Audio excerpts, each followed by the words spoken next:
సింహరాశి జాతకులకి ప్రధానంగా గోచారరీత్యా గృహయోగం సిద్ధించడానికి ఎటువంటి పరిష్కారాలు ఆచరించాలో తెలుసుకోవడం జరుగుతుంది. సింహరాశి తెలిసి ఉంటే గనక రాశిని చూసుకోండి. లేదు లగ్నం జన్మ లగ్నం అయితే గనక లగ్నాన్ని చూసుకొని చేసుకోవాల్సి ఉంటుంది. సింహలగ్న జాతకులకు కానీ సింహరాశి జాతకులకు కానీ ప్రధానంగా గృహయోగం ఎప్పుడు సిద్ధిస్తుంది అని తెలుసుకుంటే గనక సింహరాశి జాతకులకి సింహలగ్న జాతకులకి కానీ ప్రధానంగా చూసుకుంటే ఇక్కడ బృహస్పతి మార్పంతా కూడా అతిచారంలో ఉచ్చస్థానంలో సంచారం చేయడం యోగకరంగా ఉంటుంది. పంచమాధిపతి ఉచ్చస్థానంలో సంచారం చేయడం వల్ల యోగకరంగా ఉంటుంది. కావున గృహయోగం సిద్ధించడానికి ఆస్కారం ఉంటుంది. చతుర్థాధిపతి అయిన అంగారకుడు యోగకరంగా ఉండాలి. అంటే చతుర్థ స్థానం అని చెప్పేసి అంటే గనక ఇక్కడ ప్రధానంగా ఇక్కడ అంగారకుడు అవుతాడు కాబట్టి చతుర్థ స్థానం అంతా కూడా చూసుకుంటే వృశ్చిక రాశి అవుతుంది. వృశ్చిక రాశి అంతా కూడా రాష్ట్రాధిపతి అంగారకుడు యోగకరంగా ఉండాలి. అంగారకుడు ప్రీతికరంగా కందిపప్పు దానం చేసుకోవడం, ఎరుపు రంగు వస్త్రాలంతా కూడా బ్రాహ్మణత్వం దానం చేయడం, కూష్మాడ దానం చేయడం మంగళవారం రోజున శ్రేష్టంగా మీకు అంతా కూడా స్వగృహయోగం సిద్ధించడానికి ఆస్కారం ఉంటుంది. ప్రధానంగా శుక్రుడు కూడా యోగకరంగా ఉండాలి. దశమాధిపతి అయిన శుక్రుడు కూడా లక్ష్మీ కారకుడు కాబట్టి మహాలక్ష్మి కారకుడు కలత్ర కారకుడు అంతా కూడా యోగకరంగా ఉండాలి.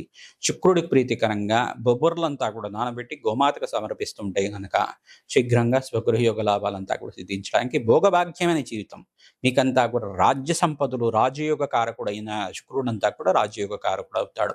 బృహస్పతి కూడా యోగకరంగా ఉండాలి. పంచమాధిపతి బృహస్పతి కూడా వంశాభివృద్ధి కారణమవుతూ ఉంటాడు కాబట్టి ఇక్కడ బృహస్పతి కూడా యోగకరంగా ఉండాలి. జన్మజాతకంలో శుక్రుడు అంగారకుడు బృహస్పతి మరియు శని భగవానుడు అంతా కూడా యోగకరంగా ఉంటే కనుక శీఘ్రంగా మీకు అంతా కూడా ఈ యొక్క స్వగృహ యొక్క కళ అంతా కూడా నెరవేరడానికి ఆస్కారం ఉంటుంది. జన్మజాతకంలో అంతా కూడా యోగకరంగా ఉంది. ఈ సంవత్సరంలో మీకు అంతా కూడా స్వగృహ యోగం సిద్ధించడానికి ఆస్కారం ఉంటుంది.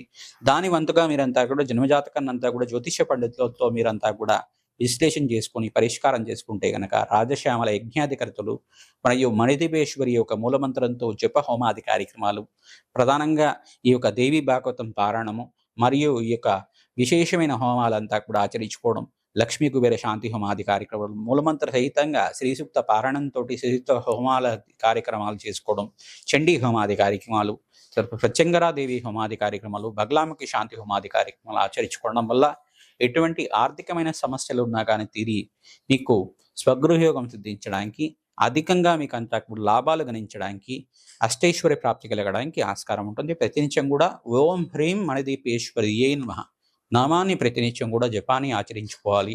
దత్తాత్రేయాయ స్మరణ మాత్రైన సంతుష్టాయ నమః నామాన్ని కూడా జపాన్ని ఆచరించుకోవడం వల్ల ప్రతినిత్యం కూడా మీకు అమ్మవారి ఆరాధన చేసుకోవడం వల్ల అష్టైశ్వర్య ప్రాప్తి కలుగుతుంది. ఆర్థిక సమస్యల నుంచి బయటపడతారు. దత్తాత్రేయ ఆరాధన చేసుకోవడం వల్ల గురు కటాక్ష గురుకృప కలుగుతుంది. గురు దయ కలుగుతుంది మీకంతా కూడా. తద్వారా మీకంతా కూడా అదృష్టయోగం కలిసి రావడానికి ఆస్కారం ఉంటుంది. బీద వాళ్ళకి అన్నదానం చేయాలి. గోమాత సేవ విశేషంగా చేసుకుంటుంటాయి కనుక గోమాతకు ప్రీతికరంగా ఉలవలు, బొబ్బర్లు, శనగలు మరియు కందులంతా కూడా నానబెట్టి ప్రతినిత్యం కూడా గోమాతకు సమర్పిస్తూ ఉండాలి.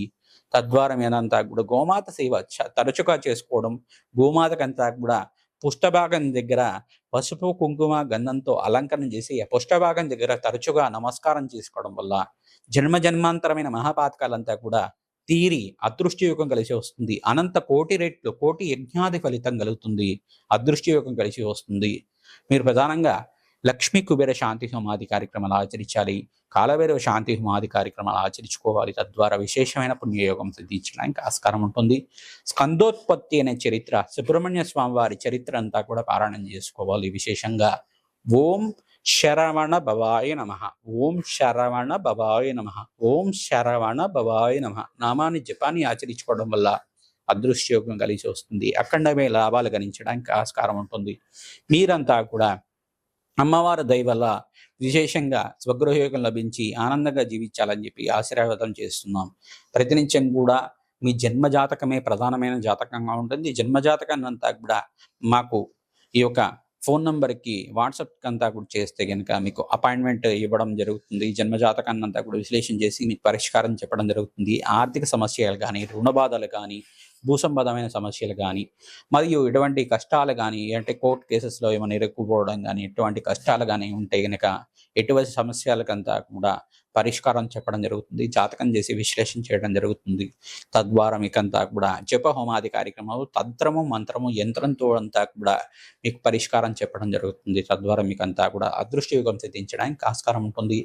వారాహిదేవి శాంతి హోమాది కార్యక్రమాలు ఆచరించాలి. ప్రత్యంగరాదేవి, బగలాముఖి మరియు ధూమావతి శాంతి హోమాది కార్యక్రమాలు ఆచరించుకోవడం వల్ల అదృష్ట యోగం కలిసి వస్తుంది. అఖండమైన లక్ష్మీ కటాక్షం లభిస్తుంది. మహాలక్ష్మీదేవి ప్రీతికరంగా విశేషంగా తామర పుల్లతోటి, తేనెతోటి యజ్ఞాధికృతులు ఆచరించుకోవాలి. ప్రధానంగా కుబేర చరిత్రనంతా కూడా పారాయణం చేసుకోవడం వల్ల అధికంగా లాభాలు గణించడానికి, స్వగృహ యోగం సిద్ధించడానికి ఆస్కారం ఉంటుంది. భూవరాహస్వామి చరిత్రను కూడా పారాయణం చేసుకుంటూ ఉండాలి. ప్రతినిత్యం కూడా భూవరాహస్వామి యొక్క చరిత్ర అంతా కూడా భూమాతని రకంగా ఈ యొక్క భూమాతని అంతా కూడా వరాహస్వామి ఈ రకంగా సంరక్షించారు, కాపాడారు. అటువంటి చరిత్రనంతా కూడా ప్రతినిత్యం కూడా మీరు కథలాగా చదువుకుంటూ ఉండడం, తద్వారా మీకంతా కూడా మననం చేసుకోవడం వల్ల ఆ భగవంతుడి దయ వల్ల, జగన్మాత దయ వల్ల మీకంతా కూడా స్వగృహ యోగం సిద్ధించడానికి ఆస్కారం ఉంటుంది. శనగలు దానం చేసుకోవాలి, బొబ్బర్లు దానం చేసుకోవాలి, కందిపప్పు దానం చేసుకోవాలి. తద్వారా మీకంతా కూడా స్వగృహ యోగం సిద్ధించడానికి ఆస్కారం ఉంటుంది. అదృశ్య యోగం కలిసి వస్తుంది. అఖండమైన లాభాలు గణించడానికి గురువు కటాక్షం వల్ల, గురువు అతిచారంలో ఉచ్చస్థానంలో మార్పు వల్ల, శని భగవానుడు అనుకూలంగా ఉన్నప్పటికీ కూడా మీకంతా కూడా అదృశ్య యోగం కలిసి రావడానికి ఆస్కారం ఉంటుంది. శ్రీమాత్రే నమః. గృహయోగాలు సిద్ధించాలి అని చెప్పేసి అంటే ప్రధానంగా అంగారకుడు యోగకరంగా ఉండాలి, బృహస్పతి యోగకరంగా ఉండాలి, చతుర్థ నవమాధిపతులు యోగకరంగా ఉండాలి, మరియు దశమాధిపతి యోగకరంగా ఉండాలి. లగ్న చక్రవశాత్తు ప్రధానంగా చూసుకోవాలి. లగ్నం తెలియకపోతే కనుక రాశి చూసుకొని పరిష్కారం చేసుకోవాల్సి ఉంటుంది అన్నమాట. మేషాది ద్వాదశ రాశుల వాళ్ళు ప్రతినిత్యం కూడా అమ్మవారి ఆరాధన చేసుకోవడం, ప్రధానంగా మణిదీపేశ్వరి వర్ణన అంతా కూడా చదువుకోవడం, ఓం హ్రీం మణిదీపేశ్వరియే నమః నామాన్ని జపాన్ని ఆచరించుకోవడం వల్ల అదృష్టయోగం కలిగి వస్తుంది. శీఘ్రంగా అమ్మవారి దయ వల్ల మీకంతా కూడా స్వగృహయోగం సిద్ధించడానికి ఆస్కారం ఉంటుంది. ప్రధానంగా చూసుకుంటే అంగారకుడి చరిత్రనంతా కూడా పారాయణం చేసుకోవడం కూడా అదృష్టయోగం కలిసి వస్తుంది. ప్రధానంగా దత్తాత్రేయ చరిత్రనంతా కూడా పారాయణం చేసుకోవడం వల్ల గురు కటాక్షం వల్ల మీకంతా కూడా యోగకరంగా ఉంటుంది. అంగారకుడు, బృహస్పతి, శుక్రుడంతా కూడా యోగకరంగా ఉండాలి. శుక్రుడంతా కూడా చూసుకుంటే భోగభాగ్యానికి కారణమవుతాడు, రాజ్యయోగానికి కారణమవుతాడు, విలాసవంతమైన జీవితానికి కారణమవుతాడు. ప్రధానంగా ఈ స్థానాలంతా కూడా మంచిగా ఉండాలి. ప్రధానంగా ధనకారకుడైన యోగకరంగా ఉండాలి. ప్రధానంగా ద్వాదశ స్థానం కూడా కొంతమంది చూస్తూ ఉంటారు. జాతకరీత్యా ద్వాదశ స్థానం ఏమేం చెప్తుంది? భోగభాగ్యమైన సుఖవంతమైన జీవితం గురించి, ఈ యొక్క రాజ్య సంపదల గురించి, విలాసవంతమైన జీవితం గురించి, రిచ్ లైఫ్ గురించి చెప్తూ ఉంటుంది అన్నమాట. ద్వాదశ స్థానాల్లో కూడా మీకు ఖర్చుల గురించి చెప్తూనే విపరీత రాజయోగానికి గురించి కూడా చెప్తూ ఉంటుంది. ఈ స్థానాల్లో గనక మంచి గ్రహాలు ఉంటే జన్మజాతకంలో కనుక గోచారీత్యా కూడా ఆ గ్రహాలు కూడా అనుకూలత ఉండాలి. దశానాథుడు అనుకూలత ఉండాలి. ఏ మహర్దశ నడుస్తుంది, ఆ దశలో అంతర్దశ ఏం నడుస్తుంది, విదశలో ఏం నడుస్తుంది, ఆ దశనాథుడు అంతా కూడా ఈ స్థానాలకి సంబంధించే ఉండాలన్నమాట. ఇదొకటే కాకుండా జన్మ జాతకంలోనే కాకుండా హస్త సాముద్రికంలో కూడా చూసుకోవాల్సి ఉంటుంది. హస్త సాముద్రికంలో కూడా ధనయోగాలు ఏ రకంగా ఉన్నాయి, ఏ గ్రహాలు యొక్క మీకు ఈ యొక్క యోగకరంగా ఉన్నాయి మీకంతా కూడా ఆ హస్త సాముద్రికంలో కూడా మనకు తెలుస్తుంది అన్నమాట. జాతకం అనేది కాకుండా హస్త సాముద్రికంలో కూడా కంపారిజన్ చేసుకోవాల్సి ఉంటుంది. హస్త సాముద్రికంలో కూడా గ్రహాల యొక్క స్థితిగతి ఏ రకంగా ఉంది, అదృష్ట యోగం కలిసి రావడానికి ఏ రకంగా వస్తుంది, ప్రతినిత్యం కూడా మీరు చూసుకోవాల్సింది ఏంటిదంటే ఈ యొక్క గ్రహస్థితి అంతా కూడా మెరుక్కోవడానికి ఎటువంటి పరిష్కారాలు ఆచరించాలి, శీఘ్రంగా తీరని కలగా ఉండే స్వగృహ యోగం, సొంత ఇంటి కళ అంతా కూడా నెరవేరడానికి ఏం పరిష్కారం చేసుకోవాలి అనేది జన్మజాతకాన్ని చూపించుకొని పరిష్కారం చేసుకోవడం వల్ల అఖండ లాభాలు సిద్ధించడానికి ఆస్కారం ఉంటుంది. మీ దేవాలయ ప్రాంగణంలో ప్రతినిత్యం కూడా రావి చెట్టునంతా కూడా నాటడం, ఆ దేవాలయ ప్రాంగణంలో ప్రతినిత్యం కూడా ఆ చెట్టు అంతా కూడా పెంచి పోషించడం వల్ల అదృష్టయోగం కలిసి వస్తుంది. దేవాలయంలో ఉండే పూజారి గారి అనుమతి తీసుకోవాలి, కమిటీ వాళ్ళ అనుమతి తీసుకోవాలి. అక్కడ దేవాలయంలో ఈ యొక్క వృక్షాన్ని నాటవచ్చా అని చెప్పేసి అడిగి దాన్ని మీ దగ్గరలో ఉండే దేవాలయంలో, ఏ దేవాలయమైనా పర్లేదు, రావి చెట్టును అంతా కూడా నాటడానికి, వేప చెట్టును నాటడానికి, మరియు ఇక్కడ శమీ వృక్షాన్ని నాటడానికి ప్రయత్నం చేస్తూ ఉండాలి. ఈ వృక్షాలంతా కూడా దేవతా వృక్షాలు. దేవతా వృక్షాలను నాటడం వల్ల అదృష్టయోగం కలిసి వస్తుంది. అఖండ లాభాలు సిద్ధించడానికి ఆస్కారం ఉంటుంది. ఎవరైతే కనుక ఈ దేవతా వృక్షాలకి ప్రతినిత్యం కూడా పూజ చేస్తూ ఉంటారో మీకంతా కూడా అఖండ లాభాలు సిద్ధించడానికి, ఆకస్మిక ధన లాభం కలగడానికి, అదృష్టయోగం కలగడానికి, ప్రధానంగా వంశాభివృద్ధి శీఘ్రంగా కలగడానికి, సంతానయోగం సిద్ధించడానికి, గృహయోగం సిద్ధించడానికి ఆస్కారం ఉంటుంది. ప్రతినిత్యం కూడా భూవరాహ స్వామి చరిత్రని పారాయణం చేసుకోవాలి. మణదీపేశ్వరి వర్ణనంతా కూడా పారాయణం చేసుకోవడం. ఓం హ్రీం మణదీపేశ్వర్యే నమః, ఓం హ్రీం మణదీపేశ్వర్యే నమః నామాన్ని జపాన్ని ఆచరించుకోవడం అదృశ్య యోగానికి కలిసి వస్తుంది. మేషాది ద్వాదశ రాశి వాళ్ళు ఈ పరిష్కారాన్ని ఆచరించండి. మీకంతా కూడా ఆకస్మిక ధనలాభం, ధనయోగం సిద్ధించడానికి ఆస్కారం ఉంటుంది. ప్రధానంగా చూసుకుంటే చతుర్థ పంచమాధిపతులు యొక్కరంగా ఉండాలి. చతుర్థ నవమాధిపతులు, దశమాధిపతులు యొక్కరంగా ఉండాలి. చతుర్థంలో కానీ నవమంలో కానీ పాపగ్రహాలు ఉండకూడదు. ఇటువంటి పరిష్కారం అంతా కూడా చూసుకోవాలి.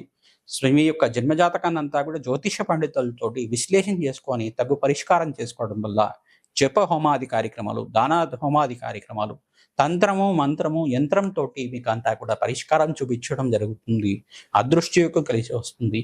ప్రధానంగా భూ సంబంధమైన లాభ నష్టాలు కానీ ఏమైనా జరుగుతున్నా, ఆర్థిక సమస్యలు ఉన్నా, కోర్టు కేసులు కానీ ఉన్నా కానీ దానికంతా కూడా ఈ యొక్క జప హోమాది కార్యక్రమాలతోటి మీకు విశ్లేషణ చేసి పరిష్కారం చెప్పడం జరుగుతుంది. ఆర్థిక సమస్యల నుంచి బయటపడడానికి మణదీపేశ్వరి వర్ణన, ఈ యొక్క దేవి భాగత్వం చరిత్ర పారాయణం చేసుకోవడం వల్ల కష్టాల నుంచి బయటపడుతూ ఉంటారు. మణదీపేశ్వరి వర్ణన అంతా కూడా ప్రవచనాల్లాగా ఉంటాయి. ఆ ప్రవచనాలంతా కూడా వినడం వల్ల మీకు అదృష్టయోగం కలిసి వస్తుంది. మణదీపేశ్వరి భువనేశ్వరి రూపంలో ఏ రకంగా స్థిర నివాసంగా ఉంటుంది, మీకంతా కూడా ఏ దేవతలంతా కూడా మణదీపేశ్వరి యొక్క పీఠంలో అంతా కూడా ఉంటారు. మీకంతా కూడా వర్ణన చదువుకోవడం వల్ల ఆకస్మిక ధనలాభం, ధనయోగం సిద్ధించడానికి ఆస్కారం ఉంటుంది. ప్రతినిత్యం కూడా దత్తాత్రేయ స్వామి వారి ఆరాధన, మహాలక్ష్మి ఆరాధన చేసుకోవడం, పరమేశ్వరుడు ఆరాధన విశేషంగా తీసుకోవడం వల్ల చెరుకు రసంతో పరమేశ్వరుడికి అభిషేక హోమాది కార్యక్రమాలు ఆచరించుకోవడం, చెరుకు రసంతో మరియు ద్రాక్ష రసంతో, దానిమ్మ రసంతో అభిషేకాది కార్యక్రమాలు పరమేశ్వరుడికి అంతా కూడా ప్రదోష కాలంలో చేసుకోవడం వల్ల గృహయోగం సిద్ధిస్తుంది. అదృశ్య యోగం కలిసి వస్తుంది. ఆవు పాలతో చేసిన పెరుగన్నంతో హోమాది కార్యక్రమాలు శ్రీసూక్త విధానంగా చేసుకోవడం వల్ల శీఘ్రంగా గృహయోగం సిద్ధిస్తుంది. అష్టేశ్వర ప్రాప్తి కలుగుతుంది.